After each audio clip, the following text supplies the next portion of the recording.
There's something strange about walking into a room full of people. Everyone laughing, glasses clinking, stories flowing, and you're just standing there, holding a soda. Or maybe just your phone.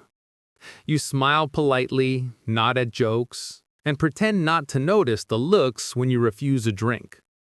Someone asks, "You don't drink?" You say, "No, not really." And then comes the silence. That awkward pause that feels heavier than it should. It's like your answer wasn't just an answer. It was an interruption. As if your choice not to drink somehow questions theirs. And in that moment, you can feel it. The judgment, the confusion, the quiet curiosity hidden behind polite smiles. Because in a world where drinking is the default, choosing not to drink becomes the thing that stands out. We don't talk about this much. How something as simple as saying no thanks can make you feel like you don't belong. How your decision to stay sober suddenly becomes everyone's business. People start to wonder, why? Is it religious? Were you an addict? Are you judging us? But what if it's none of those things? What if it's just a choice? The truth is, there's a whole psychology behind people who choose not to drink. And it's not just one reason. It's a reflection of how they see themselves, how they cope, how they think, and what they value most. Let's break it down, not into right or wrong, but into understanding. Because behind every sober choice, there's a story. Some people don't drink because they're aware. Simple as that. No trauma, no tragedy, just awareness. They know what alcohol does to the brain, how it blurs emotions, weakens focus, and makes you a slightly worse version of yourself. They've seen what happens when just one drink turns into losing control. They don't want that. These people choose clarity over comfort. They want to feel everything, even the hard things, because it makes them real. They don't want to escape life. They want to experience it.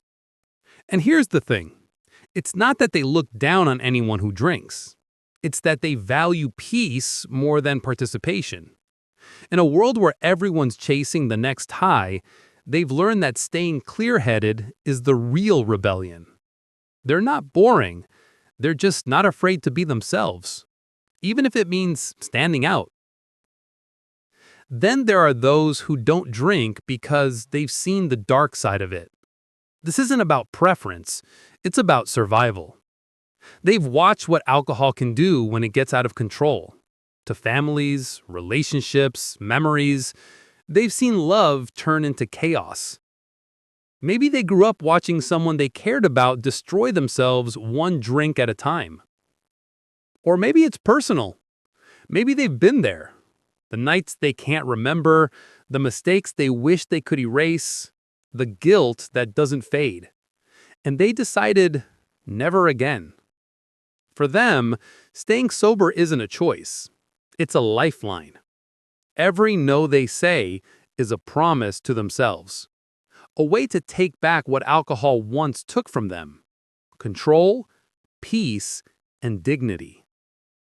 You might think it's easy to say no, but for them, it's a quiet war every time someone says, "Come on, just one drink."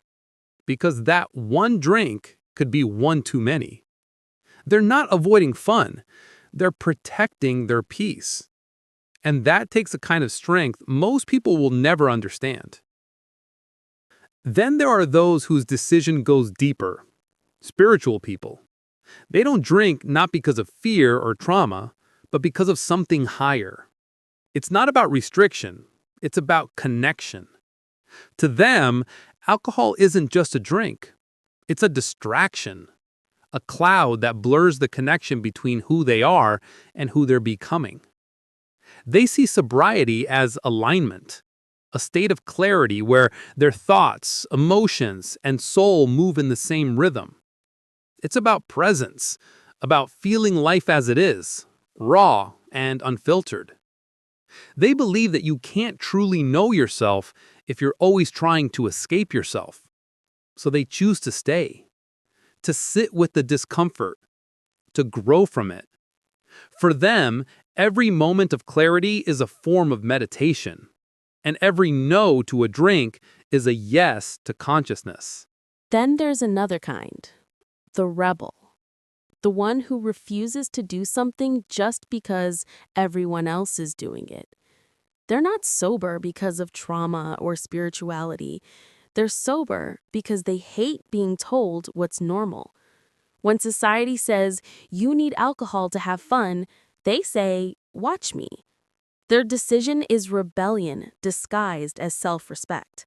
It's independence in its purest form. They don't drink because they don't need to. They're confident enough to dance without it, to laugh without it, to live without the blur.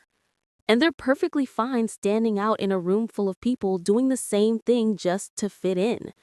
To them, being sober is power. It's a quiet, unapologetic way of saying, I decide who I am. Not society, not the crowd, not the drink. And then there's the last group, the quiet ones who can't be neatly labeled. They don't have a dramatic story or a spiritual reason. They just stopped one day and never looked back. Maybe they realized they didn't like who they were when they drank. Maybe they just got tired of pretending that being tipsy equals being happy. They realized that real confidence doesn't come from a bottle. It comes from authenticity, from being able to stand in your own skin without needing something to loosen it. These people are the mirror. They make others reflect. Because when someone chooses not to drink, it makes the people around them think. And that's what really makes others uncomfortable. It's not about you refusing a drink. It's about what that refusal says about them. It reminds them that maybe, just maybe, they're not as in control as they think.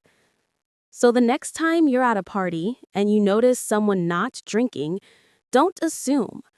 Don't ask, why not, with that tone. Don't treat it like it's weird. Because behind that soda or that empty hand, there's a story. One that probably took courage to write.